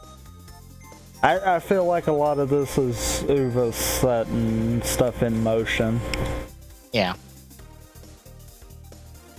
Eiji and Ankh head after the Yummy after Ankh senses it, while Hina heads off to Tsukubo's show because we need you over there. And so, Hina, you're going over there. En route, Eiji and Ankh get intercepted by Gamel, who is after Mazul's medals from last two episodes. Eiji ends up fighting him, but losing the taco medals. So Eiji's down to like 1/3 of the blue combo. But he just is like, fuck it, he's satisfied and literally books it on the cheetah legs to go after the Yummy. And I love how he just leaves Ankh there like, go get his medal! No, Yummy, priorities. Priorities, Ankh. We've had this discussion multiple times. Goto manages to arrive first and manages to save the other blogger, but the Yummy just proceeds to kick the shit out of him. And Maki just gleefully watches because he really needs to watch somebody die today. And that's just going to be Goto.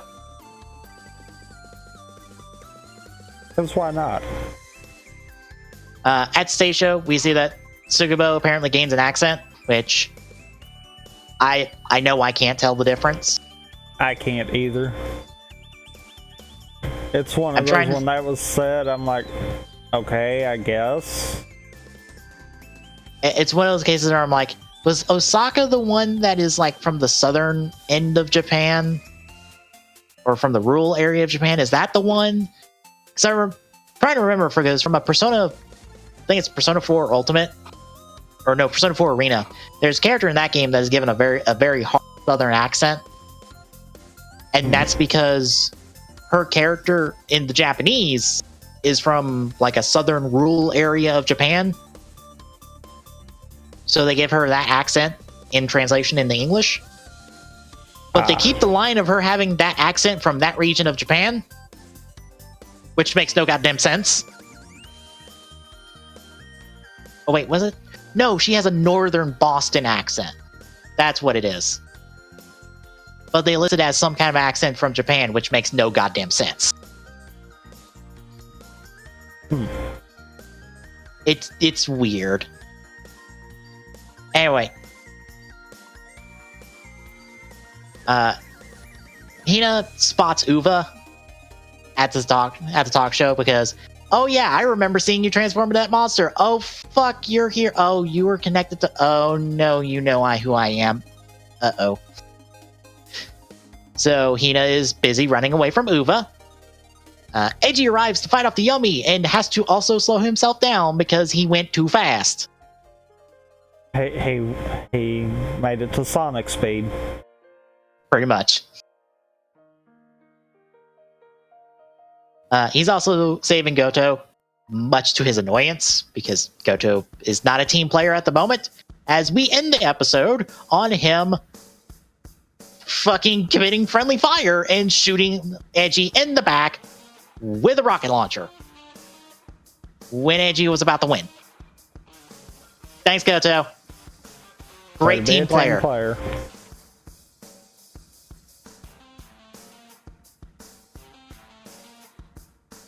Excuse me. Going into episode 12, an eel, the world, and the gravity bow. The Yummy takes advantage of Goto's friendly fire and proceeds to beat the crap out of Eiji. While Hina tries to use her super strength to toss something on Uva, and he proceeds to just cut it up and not give a fuck. So she has to use a fire extinguisher and hide under the stage and hope he doesn't look.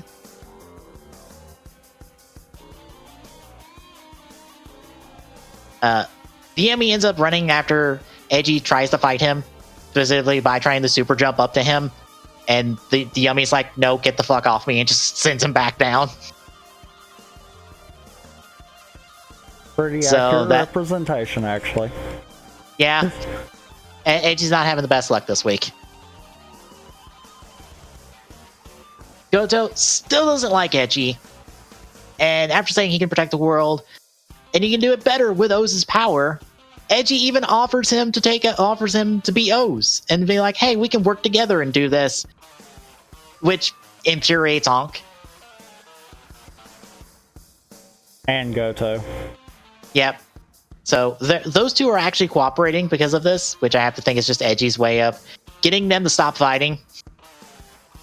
Because Eiji's probably really enough a really good people person. And we also get the detail of, yeah, I'm stuck with you, dumbass. I can't make you not O's anymore. You're stuck with that belt for life. So Eiji can't hand off O's to anybody. But Hina arrives to fill them in on what she's found out, mainly that, oh yeah, Uva's probably whammied our friend. He's the one that's responsible for the Yummy. So he's probably after some travel blockers. That's our cold open. Coming out of the cold open, we get all that. Gamel also delivers Missoula the medals he got, and Missoula's happy. And then Gamel and Uva decide, oh, we'll be the ones to go fight Oz this time. And we'll totally kill him this time. Because that's so worked in the past. Yeah. Back at the Kogami Foundation, Goto is berated by Kogami for stepping out of line. And he's put on house arrest. Which I guess is a thing he can do legally? Assumingly. It's somewhere in Goto's contract that can happen if he decides to be a dumbass and shoot the guy with the power to stop these monsters in the back with a rocket launcher. But Maki intercepts him once more to tempt him with the mystery system. And also saying that, I might not choose you. I might choose you. I don't know. But we'll get to where this is going next week. Unk, in his musing, figures out they need Gamel's combo based off the yummy experiences they have in order to actually get this yummy. We also see Tsukubo drop by because he wants Edgy to, like, give him, like, the full story on the backstory we just gotten and let him, like, tell it as his own. Because he needs, like, interesting stories to tell, and he doesn't have that many.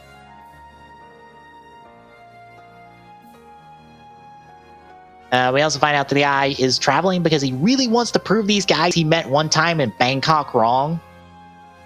So, not the most, like, wholesome reasons for traveling.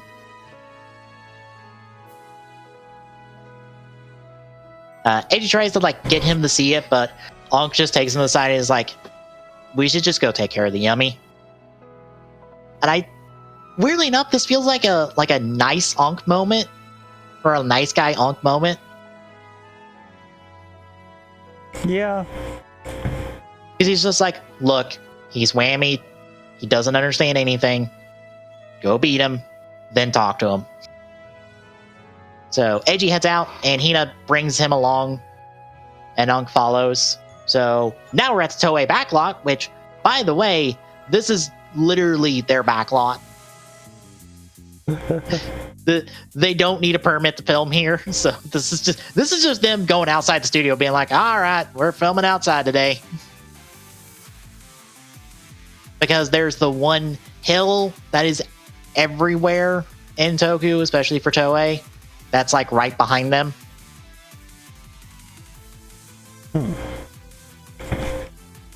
We see the Yummy try to attack people that are, like, guess wrapping up from shooting something. Eiji arrives and does his best to save people, because that's what Eiji does.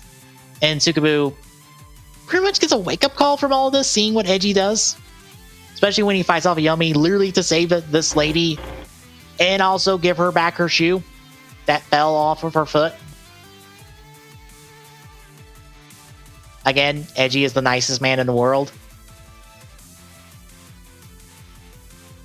Eiji ends up telling him that, hey, you can take the story, that's fine. I don't care if you get famous, but I want you to convey the pain of war and, like, the shit that happened there. Like, I want you to do right by those people. Which, his last line about, which I feel like is weirdly translated. Like, is it weirdly translated for you?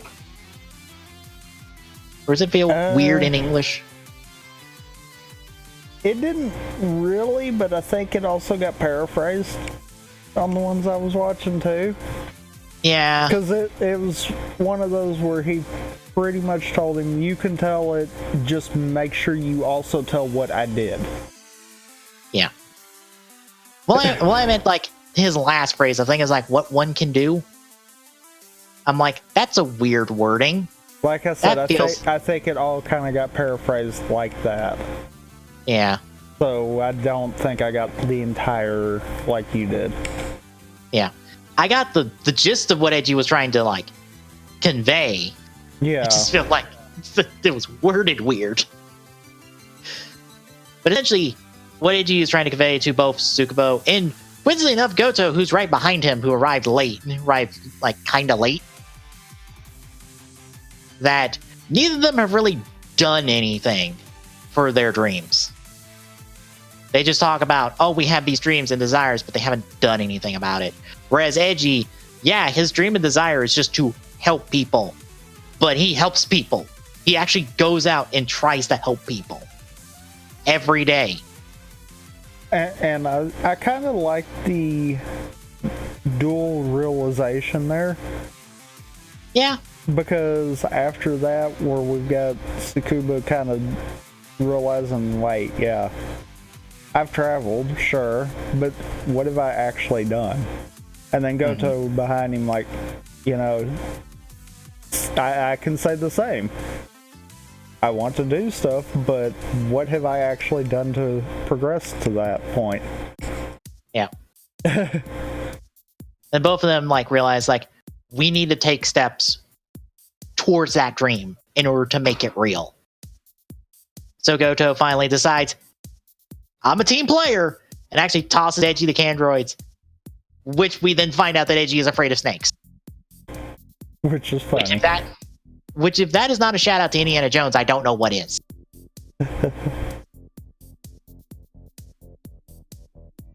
But Goto tells him, no, they're eels. They're not snakes, they're eels. And Edgy's like, I'll take your word for it. And proceeds to toss him on the Yummy, which ties it up. So Edgy can, hey, I can fight this thing without it flying around on me. Yay! Ties it up and electrocutes it. Yep, because they're electric eels. Because that's how electric eels work, right? I love the fact that Goto doesn't say they're electric eels. He just says they're eels. So it's like, I wonder if they did that simply for the fact of they figured that might be acknowledgeable kind of deal. Well, to be fair, what other type of eel would most people know?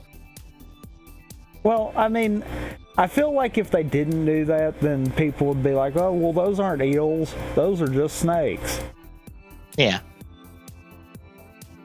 So, I mean, I get that purpose of it, but you should have just hard sold it all the way. Mm-hmm.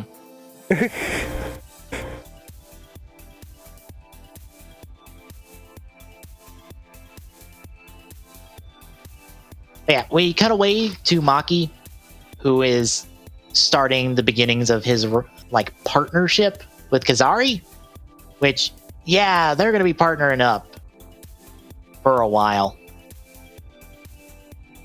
That's probably not going to be a good thing. But Uva and Gamel arrive on scene, and they turn things in their favor. And Edgy is getting pummeled by the Yummy, and Goto is taken out because he doesn't have his rocket launcher anymore. So there's not a whole lot he can do besides throw his gun at somebody, because that will be just as useful as shooting some of them.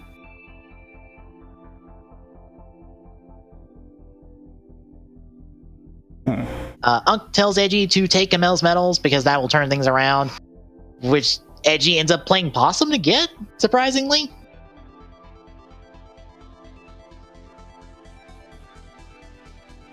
Which it's a detail that's there, but it's not really called upon with like the power of the Taka helmet, because it allows him to like some really good eyesight, which also allows him to like actually accurately pull core metals out of them if he can do it. It's one of those things that it's been seen enough times that you can probably piece that together. But it's never been fully explained. Yeah, it's one of those things of the powers of each individual part aren't explained, but they are showcased enough times and consistently enough that, yeah, that's how they work. So every time you get that like first person view shot of like that's in red and stuff, that's the Taka helmet at work.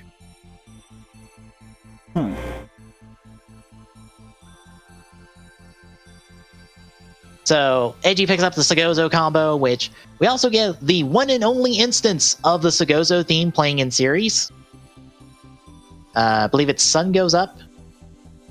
We also got the La Tirata theme in the last two episodes. Once more, all sung by Edgy's actor.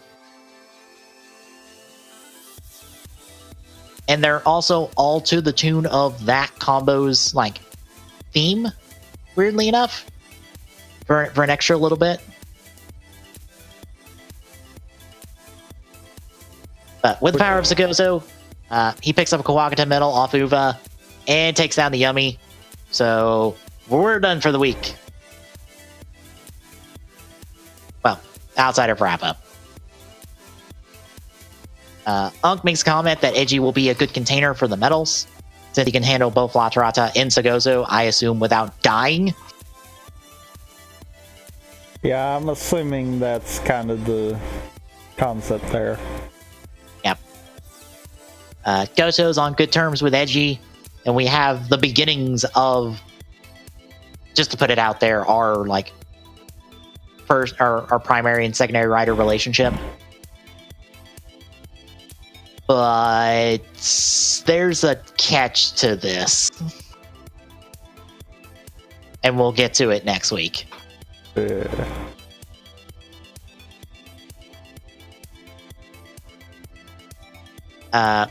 see Tsukubo off as he goes and does makes his dream come true one step at a time. He's gonna take a bike ride to Hokkaido, I believe is what he said. I think. And Edgy tosses him his tomorrow's underwear, I guess as a good luck charm, to be like, here you go. And that is it. So what'd you think of our two-parter that is the first time being written by not Yasuko Kobayashi, which I didn't really feel a big difference. I didn't either.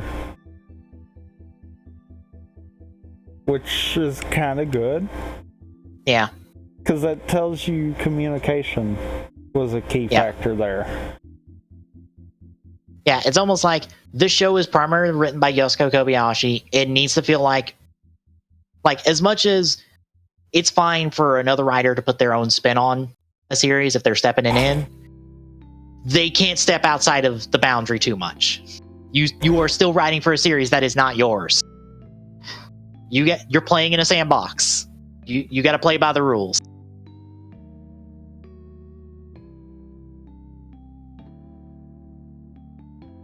But it's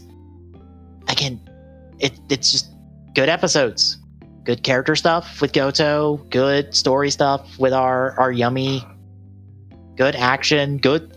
It's good. And I like too that we're setting up for secondary rider to be introduced without just being in your face with it. Yeah. And like I said, we're setting up our secondary rider, but there's a catch to it. Because, just to put it out there, Goto's not done growing. He's not quite earned that belt just yet. Which means somebody else is going to be our secondary rider for a while. But good news, he's just as good of a character. And weirdly enough, in a lot of ancillary material that features O's, and specifically our secondary rider that we'll be getting to, which you've already seen, it's that secondary rider that was seen in Superhero Tyson. Spoilers, it's Birth. If you watch our Superhero Tyson episode, you've met Birth. But Date ends up being the default Birth instead of Goto.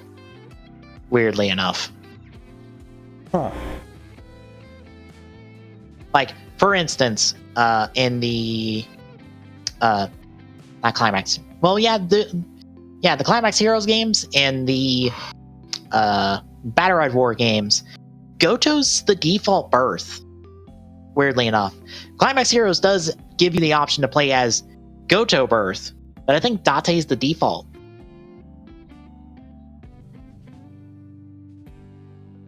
I think it's the same in, was it Traveler Senki as well, that Date is the Birth there, even though it is post-series. And just to put it out there, Goto is the Birth post-series.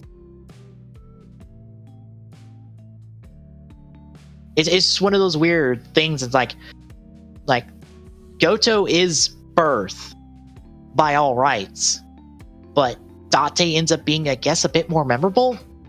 It probably doesn't help that Date's actor is really good, and Date makes a really good impression. Hell, he went on after O's to go play one of the rebooted space sheriffs for Toei. I can't remember if it was Sharavan or Scheider, because I can't remember which one's which. It's the blue one I remember, but I don't remember which name it is. But he ended up playing one of the rebooted space sheriffs. And he's also popped up since then. We've seen him in something else we've covered. Hang on.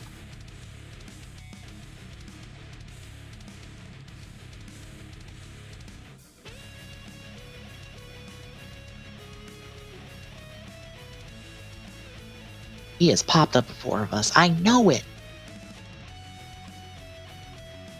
No. I remember he was a part of Rescue Force, but we haven't talked about Rescue Force. Because I remember he plays like the chief there. I saw that in a review. No, he hasn't. Oh, he's Nobunaga in like Guy and Wizard. Ah. If you remember that cameo appearance.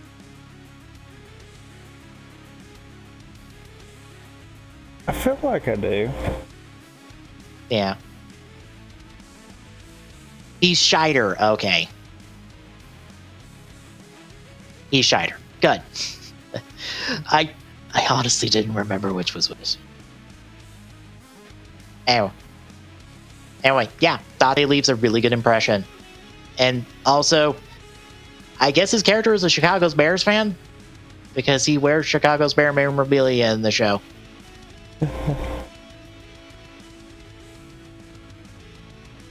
Anything else? I can't think of anything. All right, next week we'll be picking up with the next 4 episodes of O's. And also, just keep in mind that the week after next will be our first O's related movie in the form of Movie War Core. Yay! Are you prepared to be introduced to Date birth and be immediately confused on why he's not birthed in that movie?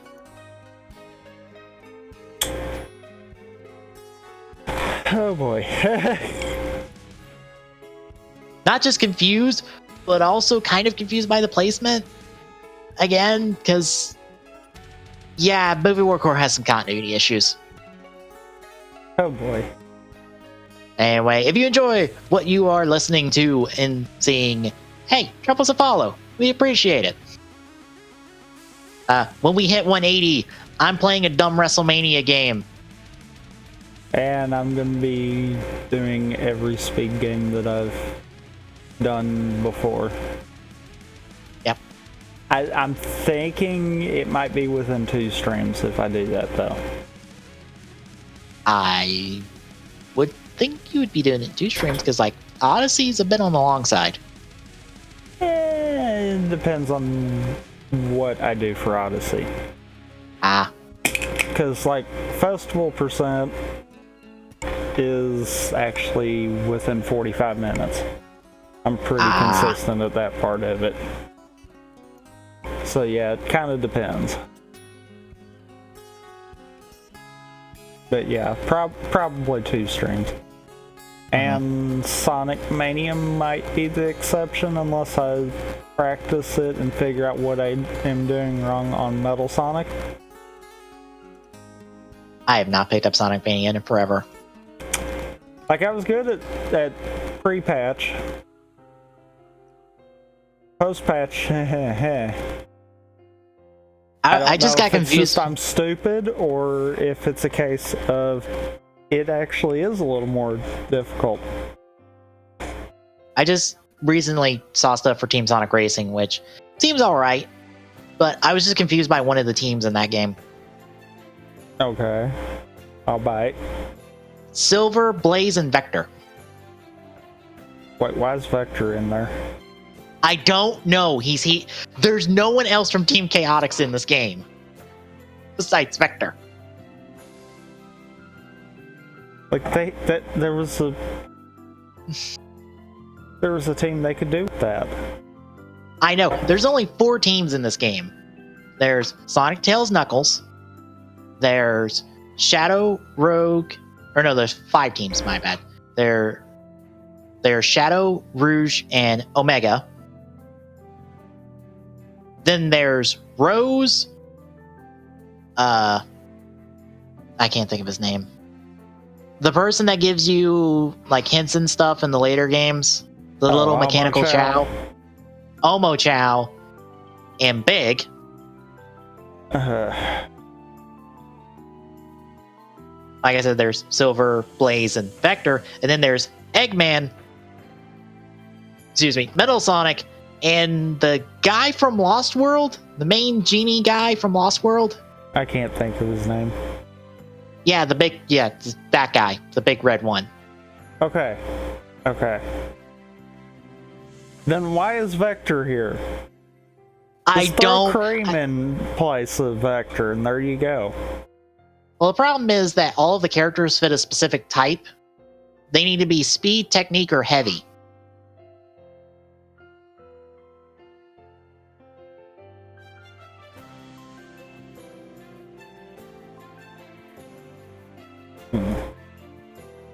Spoilers, Eggman's not the heavy character of his team. He's the speed character of his team. Or, no.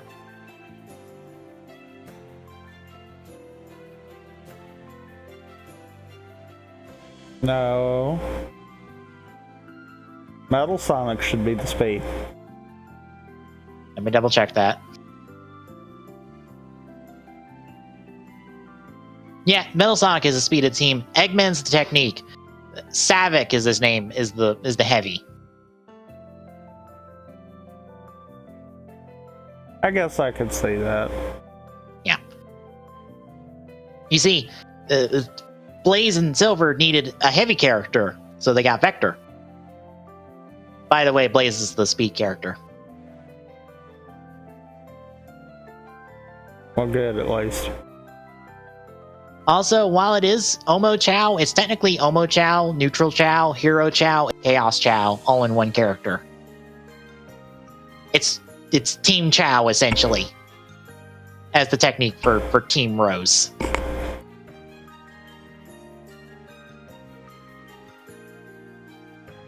Also, this game has a plot.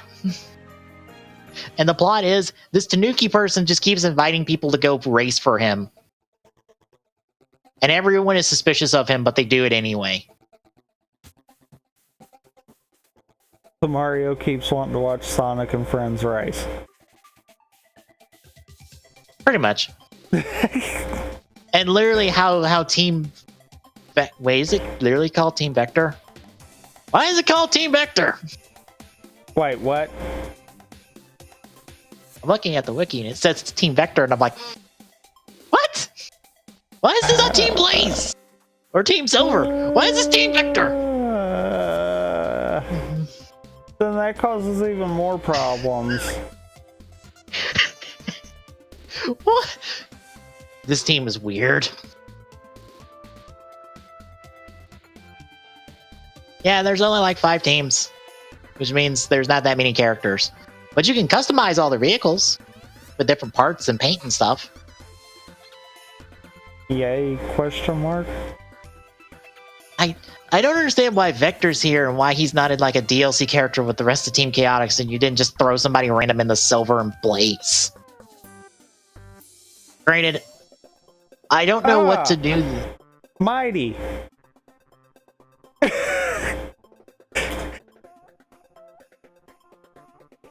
The not Knuckles from the Mania Plus stuff. Wouldn't you throw him in with his companion? I mean, if you just needed one, not necessarily, because that would be another group of 2, not a group of 3. True. This is just a weird caveat they have to throw in here for this game.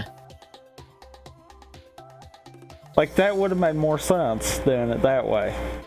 Because when you're racing, you need to, like, when you pick your character, you need another character from each of the other 2 types that you're not. So, like, you can mix and match teams, but it's like, if you play as Sonic, you're stuck with one of the technique characters and one of the power characters, or heavy characters. You can't just do, like, pick 3 speed, or pick 3 technique, or pick 3 power. Well, at least when you're doing the team racing stuff. There is apparently regular racing in this game, which... Okay.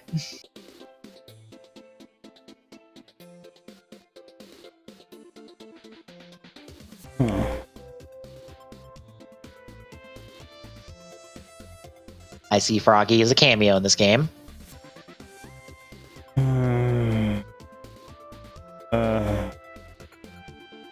Wait a minute, Classic Sonic is a cameo? What? Where?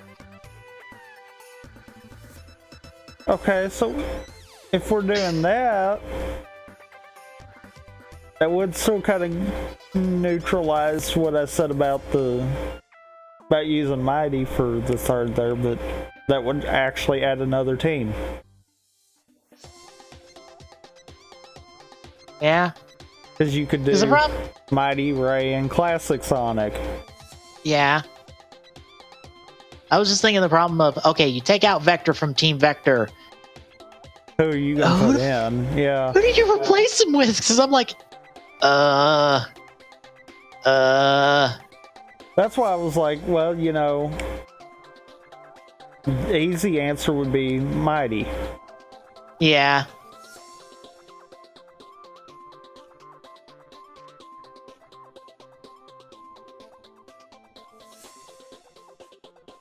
Yeah, I don't know.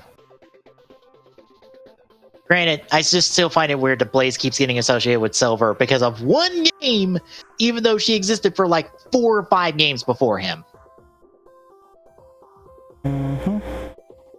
And it's the one game that I'm like, why do you keep referencing this? Oh wow, I didn't realize that. What? That Team Sonic Racing was a $40 game. Is it? Yeah. Wow. I thought it was a 60. You know, that doesn't feel as bad now. No. No, especially when it doesn't have like all the stuff from the Transform series. It's like a weird offshoot, I guess, of the Transform series. Well, since it's just... I did read something, and it explains why the roster doesn't house all the Sega characters like the All-Stars games did. Mm-hmm. And it was because of the story. They wanted to have a story within the Sonic universe, where this was canon with the Sonic universe. To this I say, you would have to make one in order for it to be canon with it, but... Oh, this does have a story. Like I said, it does have a story, but I'm like... I'm talking about the universe. Oh, yeah, true. It is a cobbled together mess. It makes the quote-unquote Zelda timeline look like it's better written. Yeah, I was about to say, like, Blaze has to be from an alternate universe to, like, work with her character if you don't want to reference 06. And Silver, I don't know what the fuck... Unfortunately, though, I think they're forcing everyone to acknowledge 06. Isn't that... Doesn't that game retcon itself to not exist? I don't know. The only good thing with 06 is the speedruns. I was about to say, I know the ending of 06 retcons itself to never happen because it just resets time and goes, well, that adventure never happened. So I'm like, that's why Elise never shows up again. Ever. Like I said, there is. I don't know. The only thing that I know is the only good thing with 06 is the speedruns. Mm-hmm. Yeah. Anyway. Next week, I guess just introduction to Birth from the 4 episodes. We got me doing Ace Attorney and possibly the end of Thousand Year Door this week on Wednesday and Thursday. Friday, we're continuing Twilight Princess. Saturday is us talking gaming news and learning. Yeah, there was a Pokemon business strategy press conference that was today, and oh boy, does it have some very Nintendo-ass Nintendo things in it.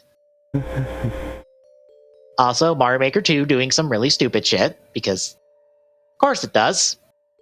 I'm not defending that. I'm not either. I'm not going to defend Nintendo when they clearly make a stupid mistake. I'm not going to defend any company when they make a stupid mistake. I will clearly point out that you did it stupid.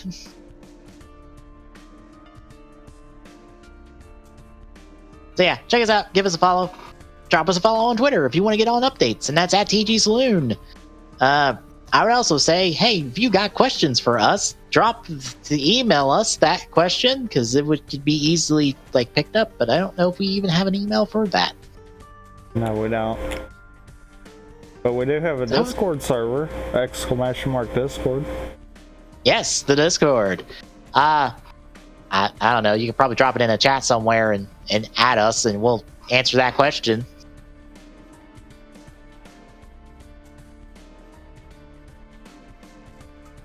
Actually, that would be a really good way of doing that, now that I think about it. Yeah, it kind of would. Yeah. Now, where to put it? Truthfully, anywhere would work. Yeah. But yeah, we'll, I guess, see you next week, folks.